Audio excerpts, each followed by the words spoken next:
Favoritas y favoritos. Normalmente se les recuerda cuando se habla de Francia y el periodo de la monarquía absoluta, aunque se puede afirmar con seguridad que este fenómeno existió en todas las épocas. No eran de sangre noble, pero podían ser un advenedizo capaz junto al monarca o una muchacha ingenua y encantadora que hechizaba al gobernante. Estos son temas eternos, tan antiguos como nuestro buen mundo.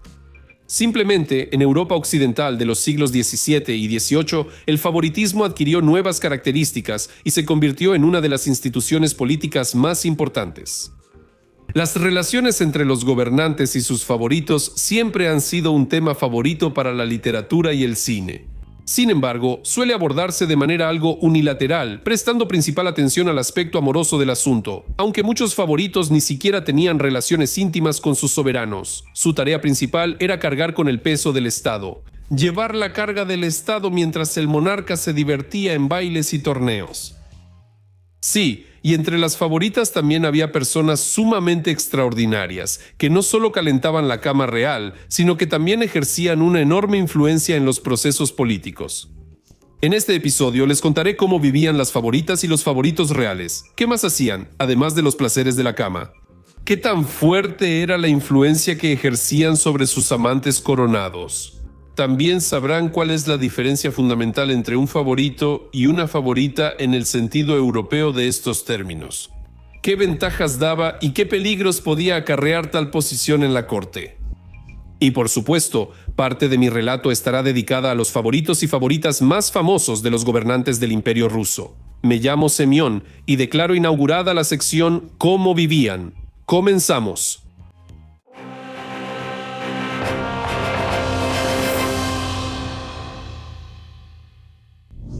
Reinas y favoritas. Para empezar, es necesario decir algunas palabras generales sobre el personaje de mi relato, o mejor dicho, sobre dos personajes a la vez. La favorita de un gobernante es necesariamente su amante, y no una amante secreta, sino bien conocida por quienes la rodean. La cercanía al cuerpo real les daba a las afortunadas elegidas una gran cantidad de beneficios, desde regalos costosos y títulos hasta la posibilidad de colocar a sus allegados en puestos lucrativos y participar directamente en los asuntos de Estado. En Europa, la presencia de una favorita para el gobernante era algo común, o incluso varias favoritas se consideraba absolutamente normal. Además de la típica inclinación masculina hacia la poligamia, aquí se puede ver la herencia de tiempos precristianos, cuando el rey tenía varias esposas al mismo tiempo, incluso si a sus súbditos solo se les permitía tener una. También hay que tener en cuenta que los matrimonios reales solían ser dinásticos. En otras palabras, eran concertados por familiares por razones puramente políticas. La opinión de los propios contrayentes realmente no le importa a nadie. No era raro que princesas que todavía jugaban con muñecas fueran entregadas en matrimonio a herederos al trono igual de jóvenes. Está claro que, en esas circunstancias, era difícil esperar amor y armonía sexual en la familia real. Por supuesto, había excepciones, pero solo confirmaban la regla. Además, nadie esperaba grandes sentimientos del rey y la reina. Su principal tarea era dar a luz a un heredero. Los demás aspectos de la vida familiar monárquica no tenían mayor importancia. Pero si los reyes no se preocupaban demasiado por la fidelidad conyugal, a las reinas sí se les exigía mucho más. No debía haber ni la más mínima duda sobre la legitimidad de los hijos. Por lo general, incluso daban a luz ante una gran multitud. Tan grande era el miedo de que el hijo real fuera cambiado por otro. Las reinas no tenían ningún poder político, al menos mientras el rey estuviera vivo. La reina solo podía convertirse en una figura realmente importante en un solo caso: si su esposo moría inesperadamente y su hijo aún no alcanzaba la mayoría de edad. Entonces ella se convertía en regente y gobernaba el país en nombre del heredero. Pero la vida de las favoritas tampoco era tan fácil como podría parecer a primera vista. Llegar al lecho real era relativamente sencillo. Era mucho más difícil quedarse en él. El principal enemigo de cualquier favorita, por supuesto, era la edad. Porque alrededor de la persona real siempre rondaban muchas jóvenes depredadoras. Todo se valía. El mejor maquillaje, baños de hielo, ejercicios físicos, rutina, cuidado especial de la piel. Diana de Poitiers, la favorita del joven Enrique II, de quien hablaré un poco más adelante, bebía una solución de cloruro de oro con dietiléter. Con este cóctel infernal, ella arruinó su salud. Lo sorprendente es que no todas las favoritas reales eran bellas. Por ejemplo, el rey inglés Jacobo II eligió como su favorita a Arabella Churchill, a quien sus contemporáneos llamaban fea, aunque reconocían su gran inteligencia. Y también a la famosa Ana Bolena, quien volvió loco a Enrique VIII, apenas se le podría llamar una belleza. Las favoritas reales no solo eran jóvenes solteras, sino también damas casadas. Pocas podían, y menos aún querían, rechazar al monarca.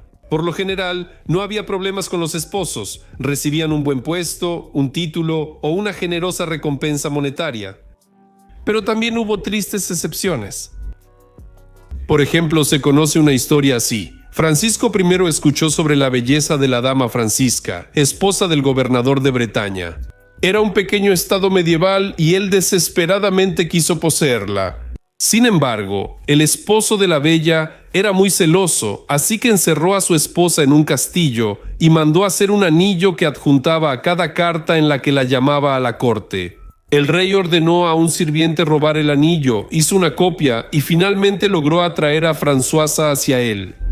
Francisco amó a la bella durante 10 años y luego la devolvió a su esposo. Él, para castigar a su esposa, la encerró en una habitación oscura y luego incluso ordenó que le cortaran la garganta. No era raro que el rey tuviera varias favoritas al mismo tiempo. Entonces, en la corte estallaban verdaderas guerras entre mujeres feroces y despiadadas.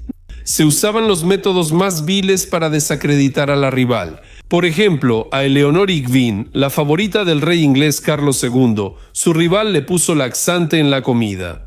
La pobre chica se avergonzó en el momento más crucial, durante el acto con el monarca. Después de esa noche especial, la excluyeron de las favoritas. Favoritos tecnócratas. El favorito no tenía que acostarse necesariamente con el rey o incluso con la reina, aunque eso también pasaba a veces. Por ejemplo, el duque de Buckingham fue amante de Jacobo I y Menshikov probablemente tuvo una relación homosexual con Pedro I. Quizá me equivoque, pero quién sabe. Catalina II tuvo decenas de favoritos amantes. Sin embargo, los aspectos sexuales en este caso solo tenían una importancia secundaria. Se consideraba favorito a una persona especialmente cercana al rey, un consejero de confianza y asistente. En Europa Occidental, el favoritismo se desarrolló en la época de los estados centralizados, cuando la carga de trabajo del gobernante aumentó considerablemente. Pero no todos los monarcas podían pasar días enteros revisando documentos y profundizando en asuntos de estado. Y fue entonces cuando acudían en su ayuda los favoritos, profesionales, administradores profesionales personalmente leales al gobernante. Representantes típicos de los favoritos fueron el famoso cardenal Richelieu en Francia, el conde de Olivares en España y Georg von Hertz en Suecia. Los favoritos llevaban a cabo las reformas necesarias para el Estado, fortalecían el ejército, se ocupaban de la política internacional y luchaban contra la autonomía feudal de la nobleza. Todos ellos tenían una enorme influencia y poderes, muchas veces obtenidos al margen de las reglas y tradiciones existentes. Por eso, la nobleza no quería a los favoritos. Los consideraban advenedizos sin linaje que se habían ganado la confianza del rey. Muchas veces, así era en realidad. Por ejemplo, el consejero más cercano del rey de Francia, Luis XI, fue su barbero, Olivier le Dain. Resultó ser un intrigante tan hábil que sus contemporáneos lo apodaron Olivier el Diablo y Olivier el Canalla. Los favoritos también eran útiles para el monarca en el sentido de que desempeñaban el papel de villano, mientras el soberano quedaba como el bueno. Precisamente en su nombre se tomaban normalmente las decisiones más impopulares. Si pasaba algo, el rey siempre podía decir, todo fue culpa de él, el villano. Yo en realidad no sabía nada de eso. Por eso no es de extrañar que la gente común rara vez quisiera a los favoritos del rey. A pesar de tener un enorme poder, los favoritos masculinos a menudo terminaban sus días en el cadalso. Porque, como ya entendieron, la nobleza los odiaba y la gente común los consideraba los principales culpables de sus desgracias. Por lo general, los problemas de los favoritos reales comenzaban después de la muerte de sus protectores, cuando ya nadie podía protegerlos de la ira de todos. Aquí hay que decir que a menudo estos castigos eran bastante merecidos. No todos los favoritos eran estadistas, como por ejemplo Richelieu. Entre ellos también había muchos oportunistas comunes que usaban su cercanía al monarca para enriquecerse personalmente. El mismo Buckingham logró en pocos años pasar de ser un noble pobre de los Países Bajos a convertirse en el gobernante de facto del país. Y todo porque se le consideraba el hombre mejor parecido de toda Inglaterra. Buckingham no solo aceptaba sobornos sin vergüenza y robaba del tesoro, sino que también demostró ser un pésimo administrador. Perdió varias guerras, llevó las finanzas del Estado a la ruina y puso al Parlamento en su contra. Francia bajo el yugo. El favoritismo femenino existió en todas las épocas, pero alcanzó su máximo esplendor en Francia durante el periodo del final de la Edad Media y la Edad Moderna. A mediados del siglo XV, en la corte francesa surgió la institución de las damas de honor, lo que fue inmediatamente muy apreciado por los hombres de la corte. Antes, ellos utilizaban un burdel especial que era mantenido por el Estado. Las damas de honor eran quienes más frecuentemente se convertían en amantes de los reyes. Después todo dependía de la propia joven, de su inteligencia y encanto femenino. No todas lograban alcanzar la posición de la marquesa de Pompadour, quien durante 2 décadas gobernó el Estado de facto. Fue precisamente en la corte francesa donde apareció el título de favorita oficial del rey. La primera en recibirlo fue Agnès Sorel, amante de Carlos VII. Era considerada una de las mujeres más bellas de su tiempo y logró conquistar completamente al rey. Como regalo de Carlos, Sorel recibió castillos y vastas propiedades. También aseguró el destino de todos sus familiares, consiguiéndoles títulos y cargos en la corte. El estatus de favorita oficial no le daba a Agnès Sorel ningún beneficio material adicional, solo indicaba su alta posición en la corte. Para resaltarlo aún más, ella llevaba la cola más larga después de la reina. Sorel también se involucraba en la política. Por ejemplo, apoyaba fervientemente la continuación de la guerra contra los ingleses hasta su completa expulsión de tierras francesas. Agnès Sorel le dio 3 hijos a Carlos y murió a la edad de 29 años. Algunos contemporáneos hablaron de envenenamiento. A mediados de los años 2000, el cuerpo de la primera favorita fue exhumado y se encontró una gran cantidad de mercurio en sus tejidos. Así que los rumores sobre el veneno bien pudieron tener fundamento. Bueno, la profesión de favorita real siempre ha sido bastante peligrosa. La consolidación final del Instituto de las Favoritas Oficiales ocurrió durante el reinado de Francisco I. Este monarca mujeriego literalmente coleccionaba bellezas. Tuvo muchas amantes, pero solo unas pocas tuvieron el honor de ser favoritas oficiales. Durante el reinado de Francisco, la investidura en este honorable cargo comenzó a hacerse de manera abierta y solemne en presencia de toda la corte. Así, el rey le hacía entender a su nueva amante que no era solo un capricho pasajero, sino su verdadera dama del corazón. En general, durante el reinado de Francisco I, el culto a la favorita en la corte francesa llegó a parecerse mucho a las tradiciones caballerescas de adoración a la dama. La favorita de Enrique II, Diana de Poitiers, era 20 años mayor que el monarca. Se conocieron cuando el futuro rey tenía solo 7 años. La llamaban la verdadera gobernante de Francia. No solo colocó a su gente en los principales cargos, sino que también mantenía correspondencia pedagógica con gobernantes extranjeros e incluso con el propio Papa. Por consejo de ella, el rey tomaba las decisiones más importantes, declaraba guerras y firmaba la paz. Sin embargo, Diana de Poitiers perdió el poder de inmediato cuando Enrique II murió accidentalmente en un torneo de caballeros. Aquí fue donde la reina Catalina hizo justicia y se vengó de la amante por años de humillaciones. Le quitó a Diana de Poitiers todos los castillos e incluso las joyas que le había regalado el rey. Y a la ex favorita la envió al exilio. Bueno, al menos no la ejecutó. Otro famoso amante de las mujeres en el trono francés fue Enrique IV. Sus aventuras se convirtieron en leyenda. Las amantes se contaban por decenas, pero el rey solo tuvo 2 favoritas oficiales.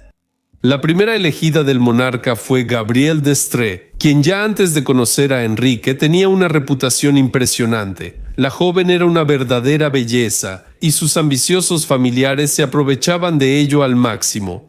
Desde los 16 años, Gabrielle era llevada a la cama de ricos y nobles mujeriegos. Era, por así decirlo, un valioso activo familiar.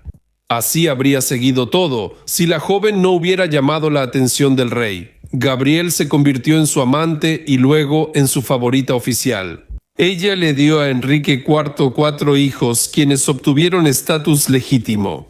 El rey se encariñó tanto con la joven que incluso quiso casarse con ella, pero esto fue impedido por la repentina muerte de D'Estrées. Sin embargo, Enrique no estuvo triste por mucho tiempo. Encontró consuelo en los brazos de otra bella, Henrietta de Antrac. Los astutos parientes vendieron al rey su virginidad por 100.000 écus, el título de marquesa y una promesa escrita de matrimonio.